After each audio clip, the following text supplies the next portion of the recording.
తెలంగాణలో ఇంజనీరింగ్ కాలేజీల అరచకాలకు అడ్డు అదుపు లేకుండా పోయింది. నిబంధనలకు నీళ్లు వదిలేసిన కాలేజీలు కోట్లు కొల్లగొట్టడమే లక్ష్యంగా పనిచేస్తున్నాయి. ఇంజనీరింగ్ కళాశాలలు లీలో ఒకటి కాదు రెండు కాదు. తమ కాలేజీ రాష్ట్రంలోనే టాప్ అంటూ కరపత్రాలు కొట్టిస్తాయి. కలర్ఫుల్ బుక్లెట్లతో విద్యార్థులను ఆకర్షిస్తాయి. భారీగా ఖర్చు పెట్టి పేపర్లు, ఛానల్స్లు తమ కాలేజీ గురించి గొప్పగా డబ్బా కొట్టుకుంటాయి. లక్షలు గట్టి పేరు మోసిన కాలేజీలో ఎన్నో ఆశలతో అడ్మిషన్ తీసుకుంటారు స్టూడెంట్స్. వన్స్ కాలేజీలోకి ఎంటర్ ఇచ్చిన తర్వాత స్టూడెంట్స్కి అసలు సినిమా కనిపిస్తుంది. రాష్ట్రంలోని మెజారిటీ ఇంజనీరింగ్ కాలేజీలు ప్రమాణాలు పాటించడం లేదు. ప్రభుత్వ నిబంధనలు అసలు పట్టించుకోరు. అంతా మా ఇష్టం అన్నట్టు ఇంజనీరింగ్ కాలేజీ యాజమాన్యాలు వ్యవహరిస్తున్నాయి.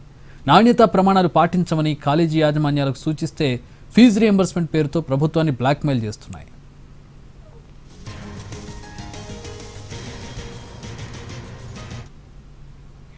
అసలు విద్యా సంస్థలు అంటేనే నాన్ ప్రాఫిటబుల్.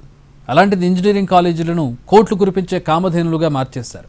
విద్యార్థుల నుంచి లక్షల్లో ఫీజులు వసూలు చేస్తున్న ఇంజనీరింగ్ కాలేజీలు ప్రొఫెసర్లు, అసిస్టెంట్ ప్రొఫెసర్లు, ఇతర సిబ్బందికి జీతాలు ఇవ్వడంలో మాత్రం వేధింపులకు గురి చేస్తున్నాయి. రాజకీయ పలుకుబడి ఉపయోగించుకొని నెలల తరబడి ప్రొఫెసర్లు, అసిస్టెంట్ ప్రొఫెసర్లతో వెట్టి చాకిరీ చేయించుకుంటున్నాయి. జీతాలు అడిగితే ఉద్యోగం నుంచి తీసేస్తామంటూ బెదిరింపులకు దిగుతున్నాయి. ప్రతి విద్యా సంస్థ జీతాల కోసమే 80% ఖర్చు చేయాలి. అయితే తెలంగాణలోని ఇంజనీరింగ్ కాలేజీ యాజమాన్యాలు మాత్రం 80% తమ ఖాతాలో వేసుకుని మిగిలిన 20% మాత్రమే జీతాలకు ఖర్చు చేస్తున్నాయి. తెలంగాణలో 170కి పైగా ఇంజనీరింగ్ కాలేజీలు ఉన్నాయి. ఇందులో ఎన్ని కాలేజీల్లో విద్యార్థులకు కావాల్సిన వస్తువులు ఉన్నాయి? ఎన్ని సంస్థల్లో అత్యాధునిక ల్యాబ్లు ఏర్పాటు చేశారు? ఆయా బ్రాంచులకు తగ్గట్టు ప్రొఫెసర్లు ఉన్నారా? ఇంజనీరింగ్ కాలేజీలు నియమించుకున్న ప్రొఫెసర్లలో ఎంతమంది క్వాలిఫైడ్, ప్రతిభావంతులైన ప్రొఫెసర్లను నియమించుకుంటున్నాయా అంటే కాలేజీ యాజమాన్యాల నుంచి సమాధానం లేదు. తమ లాభార్జన కోసమే కాలేజీలను ఏర్పాటు చేసుకుంటున్నాయి. కోట్లు కొల్లగొడుతున్నాయి. తమ కాలేజీలే గొప్పవంటూ చెప్పుకునే ప్రముఖ కాలేజీల్లో పరిస్థితులు మరీ దారుణంగా ఉన్నాయి.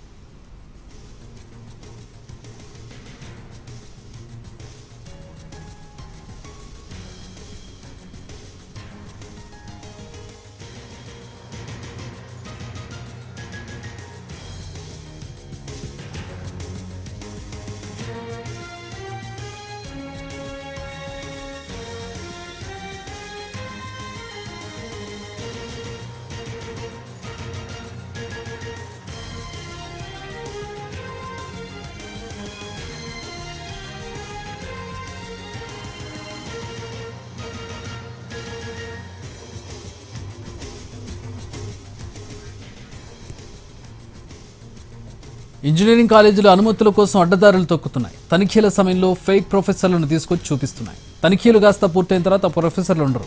అంతా నాన్ క్వాలిఫైడ్ టీచింగ్ స్టాఫే దర్శనమిస్తోంది. క్లాస్ రూమ్లు సరిగా ఉండవు. ల్యాబ్ల గురించి అంత తక్కువ మాట్లాడుకుంటే అంత మంచిది. రాష్ట్రంలో ఇంజనీరింగ్ కాలేజీల దందాలన్నీ ఇన్ని కాదు. గత ప్రభుత్వ హయాంలో ఫ్యాక్ట్ ఫైండింగ్ కమిటీ అనేక కాలేజీల్లో తనిఖీలు చేశాయి. తనిఖీల సమయంలో తిమ్మిని బమ్మిని చేస్తున్న ఇంజనీరింగ్ కాలేజీ యాజమాన్యాలు నిజ నిర్ధారణ కమిటీ సభ్యులను తాయిలాలతో లోబర్చుకుంటున్నాయన్న ఆరోపణలు కూడా వచ్చాయి.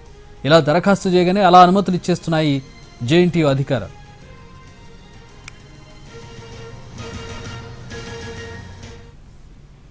అనుబంధ గుర్తింపు ఇచ్చేందుకు గత ఏప్రిల్లో నిజ నిర్ధారణ కమిటీలు కళాశాలను తనిఖీలు చేశాయి. ఆ సందర్భంగా దాదాపు అన్ని కళాశాలలు సీట్ల సంఖ్యను తగినట్లుగా అధ్యాపకులను కమిటీ ఎదుట హాజరుపరిచాయి. వారి బయోమెట్రిక్ హాజరును పరిశీలిస్తే 40% హాజరు లేని వారు ఒక్కో కళాశాలలో 7 నుంచి 25 మంది వరకు ఉన్నట్టు లెక్క తేలింది. బయోమెట్రిక్ పరికరాలు పనిచేయడం లేదంటే తప్పించుకునే ప్రయత్నం చేస్తున్నాయి. అంటే ఇక్కడ 45% కట్ ఆఫ్గా ఉంది హాజరు పర్సంటేజ్. కేవలం 45% హాజరు పరిశీలిస్తేనే పరిస్థితి ఇలా ఉంటే 75% కనుక పరిగణలోకి తీసుకుంటే 50% మంది బోగస్లు బయటపడతారని కొందరు అధ్యాపకులే వ్యాఖ్యానిస్తున్నారు. అధ్యాపకుల్లో అధిక శాతం మంది ఇతర ఉద్యోగాలు చేసుకుంటూ ఈ కాలేజీలకు మంచి చేయడానికి తమ కార్యాలయాలకు వెళ్ళేటప్పుడు వచ్చేటప్పుడు బయోమెట్రిక్ హాజరు వేస్తున్నారంటూ ఆరోపణలు కూడా ఉన్నాయి. మరికొందరు ఒక్కసారి పంచి వేస్తున్నారు. ఇంకొందరు అసలు రావడం లేదు. బయోమెట్రిక్ హాజరు వేసేందుకు నెలకు 8,000 నుంచి 10,000 రూపాయలు ఇస్తారు వీళ్ళందరికీ.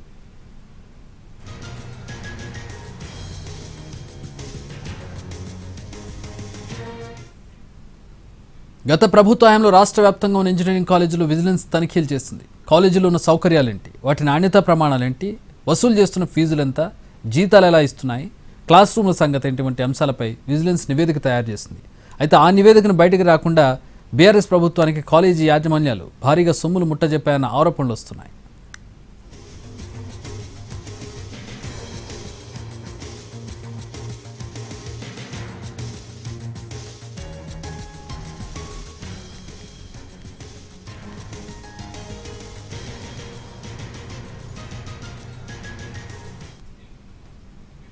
తెలంగాణలో ఇంజనీరింగ్ కాలేజీలు బంద్ చేయడం సరికాదన్నారు ఓయూ విద్యార్థి నాయకుడు సైదులు. కొన్ని కాలేజీల్లో ఒక్కో ఇంజనీరింగ్ సీట్ను 16 లక్షల నుంచి 20 లక్షల రూపాయల వరకు అమ్ముకుంటున్నారని ఆరోపించారు. దీనివల్ల పేద విద్యార్థులు ఇంజనీరింగ్ విద్యకు దూరం అవుతున్నారని చెప్పారు. ఇంజనీరింగ్ కాలేజ్ బంద్ చేయడం చాలా దుర్మార్గం విషయం. ఎందుకంటే మీరు ఇంజనీరింగ్ నడుపుతున్న వ్యవస్థ ఏదైతే ఉందో, యజమాన వ్యవస్థ ఏదైతే ఉందో, గత ప్రభుత్వంలోనే 5500 కోట్ల రూపాయలు బకాయిలు ఇచ్చిన ప్రభుత్వం, ఆ భారము ఈ రోజు ఈ ప్రజాపాలన ప్రభుత్వం మీద పడ్డది. త్వరలోనే ఈ ప్రభుత్వం కూడా మీ సమస్య పరిష్కరించాలని మేము ప్రధానంగా కోరుతాను. బీసీ స్టూడెంట్ ఫెడరేషన్ మేము ప్రధానంగా డిమాండ్ చేస్తాం ఇంజనీరింగ్ కళాశాల వ్యవస్థను. మీరు ఇంజనీరింగ్ కళాశాలలు తెలంగాణ సిబిఐ టాప్ 10 సిబిఐటి కావచ్చు, నారాయణమ్మ కావచ్చు, వాసవి కావచ్చు, ఏదైతే ఎంజేఐటి కావచ్చు, ఇవి సివిఆర్ కావచ్చు, ఇలాంటి కళాశాలలో పేదవాడు ఇంజనీరింగ్ విద్య దూరమైన పరిస్థితి ఏర్పడతా ఉన్నది. మీరు ఒక్కొక్క సీటు మీరు 16 నుంచి 20 లక్షలు అమ్ముకున్న దారుణంగా పడతా ఉన్నది. ఈ విధంగా ప్రతిభగల విద్యార్థులు మీ కళాశాల చదువుకోవడానికి దూరం అయితే పరిస్థితి ఉంది. మీరు ఎప్పుడైతే కార్పొరేట్ వ్యవస్థ దూరం అవుతారో ప్రతిభగల విద్యార్థులు మీ కళాశాలలో ఇంజనీరింగ్ విధిస్తే కౌన్సిలింగ్ ద్వారా ప్రతిభగల విద్యార్థులు మీ కళాశాల చేరుతారు తప్ప మీరు ఈ కార్పొరేట్ వ్యవస్థ ఏర్పడితే పేదవాడికి ఇంజనీరింగ్ విద్య దూరం అవుతా ఉన్నది. మీరు నడిపే ఈ అక్రమ దందా వల్లనే ఇంజనీరింగ్ కళా వ్యవస్థ దివాళా. తెలంగాణ రాష్ట్రంలో ప్రైవేట్ ఇంజనీరింగ్ కాలేజీ యాజమాన్యం ఈరోజు నుండి బంద్ను ప్రకటించడం ఇది మంచిది కాదని విజ్ఞప్తి చేస్తూ మా డిమాండ్ ఏంటంటే ప్రైవేటు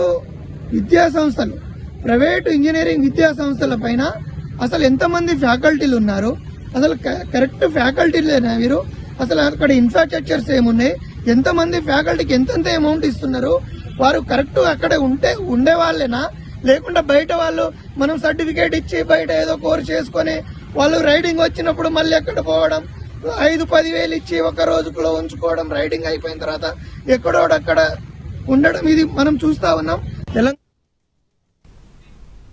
ఫీజు రియంబర్స్మెంట్ పేరుతో ప్రభుత్వాన్ని ప్రైవేట్ ఇంజనీరింగ్ కాలేజీలు బ్లాక్మెయిల్ చేయడాన్ని ఖండిస్తున్నామన్నారు ఎన్ఎస్యుఐ రాష్ట్ర అధ్యక్షుడు వెంకటస్వామి. కాలేజీలు మూసేసి విద్యార్థులు భయాందోళన సృష్టించడం సరికాదన్నారు. రియంబర్స్మెంట్ ని ఇంట్రడ్యూస్ చేసేటువంటి ఈ ప్రజా ప్రభుత్వాన్ని బ్లాక్మెయిల్ చేస్తున్న విధానాన్ని మేము ఎన్ఎస్యుఐ విద్యార్థి పక్షాన తీవ్రంగా ఖండిస్తా ఉన్నాం. మంచి సంకల్పంతో ఉన్నటువంటి ఈ యొక్క ఫీజు రియంబర్స్మెంట్ ని ఏదో ప్రజా ప్రభుత్వమే కావాల్సుకని ఇప్పుడు ఇవ్వట్లేదు అన్నట్టు క్రియేట్ చేస్తూ విద్యార్థుల మధ్యలో ఒక భయాందోళనని క్రియేట్ చేస్తూ తీసుకుంటున్నటువంటి ఏదైతే ఈ చర్యలు ఉన్నాయో, కాలేజీలు మూసివేయాలనే చర్యలు ఉన్నాయో దాన్ని మేము తీవ్రంగా ఖండిస్తా ఉన్నాం.